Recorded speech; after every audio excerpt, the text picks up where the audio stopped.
from a place of wanting to support and be that support. Because I'm clairsentient, I really feel what's going on with the client. And, you know, I understand that. I'm very empathetic. I'm very much an empath. So that comes across in my sessions as well. So again, if you were ever feeling like you just would like to get a different perspective from your guides, certainly this is what I offer as well, is just be able to make that connection for you a little bit more consciously. I love my channeled messages, and those always put a big smile on my face. So I've been really doing channeled messages forever, it seems like. Well, at least since I've known what I do, you know, as far as my clairaudience and being connected that way. So, you know, we always get messages, all of us get messages. I am just clairaudient, and I'm able to, you know, tune in and be more consciously aware of the messages that I'm getting. So they will be, you know, they come from my guides, they come from masters. I open up to all those that are in the light and angels. So I don't always know exactly where they're coming from, but I can assure you they're coming from a higher realm, a very higher realm. And so they like to play with words, and I find them to be a little bit humorous at times and whimsical. So the channeled messages can vary. Sometimes I will put out a subject for them. Other times, most of the time, I just kind of open up and start seeing what's coming in and listening to what's coming in and writing it down. So they have a very good intention of love, and they want to spread those messages to as many people as they can. I always tell people, you know, share the messages. If they feel good to you, please do share them, because I know they have a really good, positive, loving vibration to them. And there's many people that really can benefit from them, and it's just what they needed to hear. I've heard that many times from my clients, and I put them on social media, Facebook, Instagram. They are on my website. You just won't have the cute little picture that goes with it. But I encourage you to follow me on those on Facebook and Instagram. And I give Monday messages I put on there, and I post Thursday thoughts and affirmations, and sometimes other little things in between. I'm also starting what I call clairaudient convos. And because I am clairaudient, then I certainly can speak with any living being, an animal, plants, insects, whatever it might be. And I find it's a little bit, it's kind of fun to see what they might have to say. And then I'm kind of repeating the conversation that I'm having with them. The one that I think is my favorite, and of course I have not memorized these, so I would not be able to just remember exactly, but you could certainly go find them on the ways that I mentioned. But with Mother Nature, I had a nice conversation or channeled message with Mother Nature, and I really loved that one. I mean, often after I read them, I think, like many authors or people who channel, we're just as much in awe ourselves of what comes through. You know, brings tears to my eyes sometimes. It makes me, you know, very emotional. So she had a very lovely one that came through, and I would encourage all of you to read it, just because it was very special. So again, you can find that on, you have to scroll down a bit on my website and social media, but it's on there.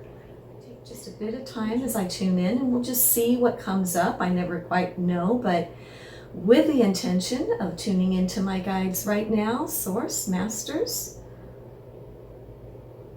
And at that time when that's happening, I can feel a different shift in my body. I will just explain a little bit of what's happening. My heart chakra expands. That's love coming in.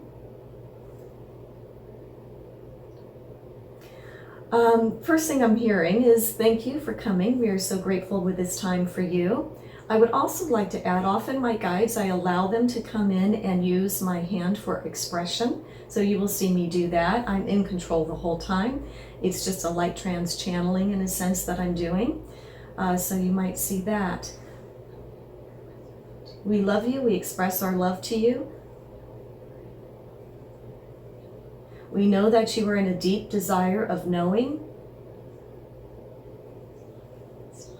and to even know what it's like to be in this body at this time doing just what Tammy is doing at this time. We can assure you we are with all of you. We are giving you messages on a daily basis. All you need to do is open up to the experience, trust what you are receiving. Many of your thoughts are coming from us. It is not to say that you do not have your own thoughts, but many of the thoughts that come in are words of encouragement from us. That's how much we love you. That's how much we are connected with you on a daily basis. Take time to breathe, relax, open up, enjoy, and allow the thoughts to come in. Trust what you are hearing. Put a question out to us, and then sit quietly so that we may have an opportunity to respond. You see, so often you are not giving us the opportunity to respond, but here we are anyway, responding. So take time for you, take time to breathe. We are here for you at all times.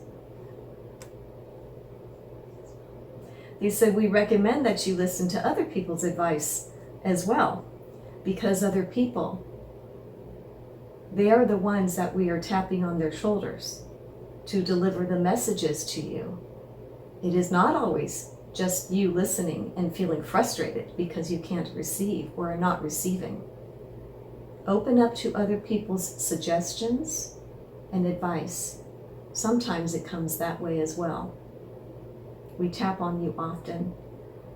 We try to get your attention often. Pay attention to the signs, the symbols, the numbers that you receive are all from us as a collective. Please know that even when you are not loving yourselves, we are.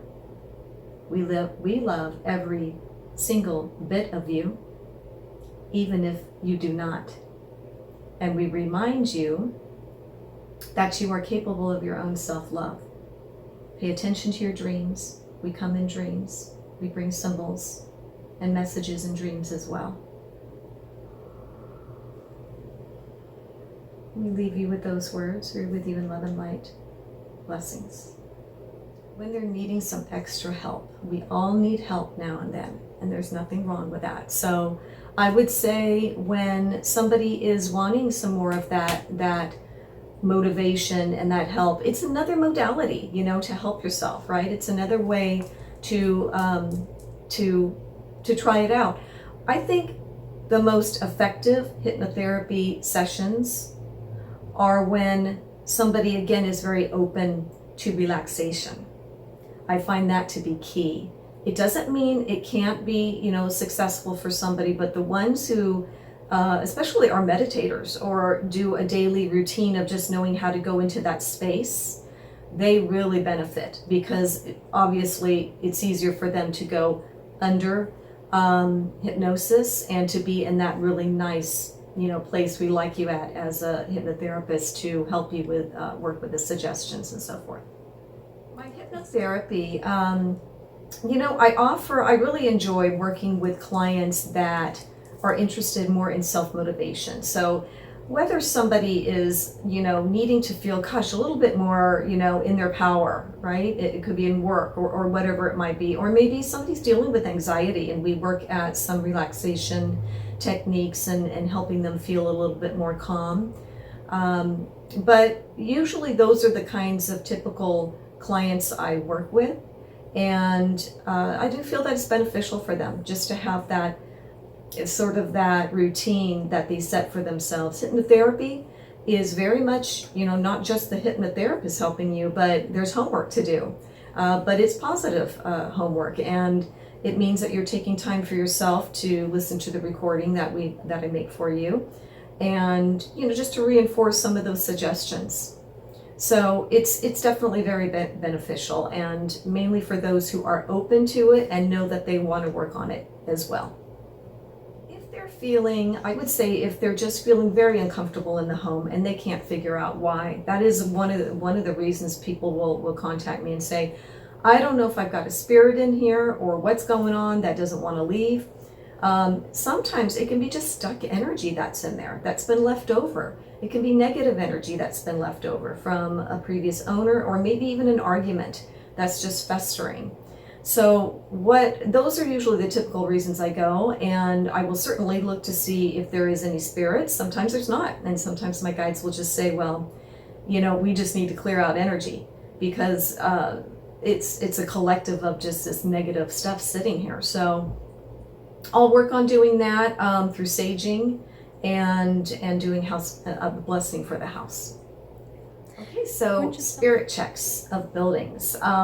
What I do with that is I like to go into a building, and generally people have called me because they're having some sort of activity in their office, place of business. Obviously it can be a home as well.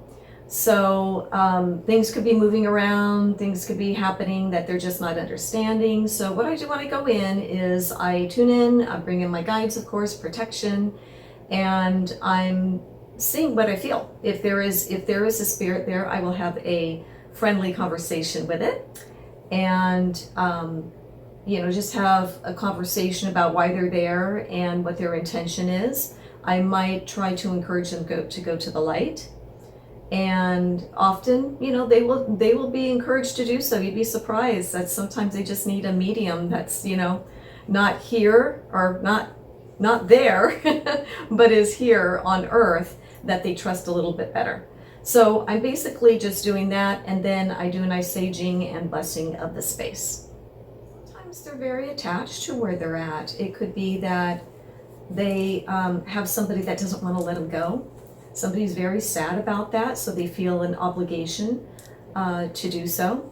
It can be they liked the land. There's something of the building itself that they really enjoyed, and they really had a love for their home, let's say, or the business even. I've run across that before.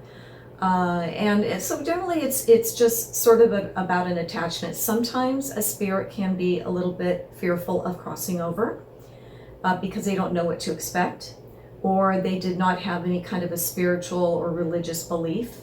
So the idea of, transitioning into this other world to them can be very frightening and very different from what they know here. So again, I gently try to encourage them and let them know what's waiting for them on the other side. And sometimes, as I said, that's enough for them to cross. Others will tell me, well, okay, but I think I just want to stick around here for a while. And then we say, okay, but that's fine. We would still encourage you. Would you please think about it? Also, maybe if there is some things going on in the building or so forth, maybe not to manipulate energy so much and move things around, because it's kind of, freaking out the occupants a little bit, to be a little bit more respectful. So yeah, that's mainly the reasons that they have a hard time sometimes transitioning. Yes, and because that leads into, we all have free will. I mean, all of us can decide really if we want to transition. Most of us will because of our beliefs, or we just feel like it's time to do so and that it's okay to do so. So we will go ahead and make that transition. But like I said, sometimes that may not even happen until a spirit is at peace with even their loved ones and they still have intentions of going. My website is tammysintuitive.com. And I'm also then on Facebook and Instagram. And a lot of my information obviously is on my website. I do have a contact form on there if you choose to contact me through there. I work generally with you contacting me, and then we're going to work together on the best time and day, back and forth, whether it's through email or even texting. I'm okay with that as well. So if you want to touch base with me that way, then we can look at a perfect day and time for you.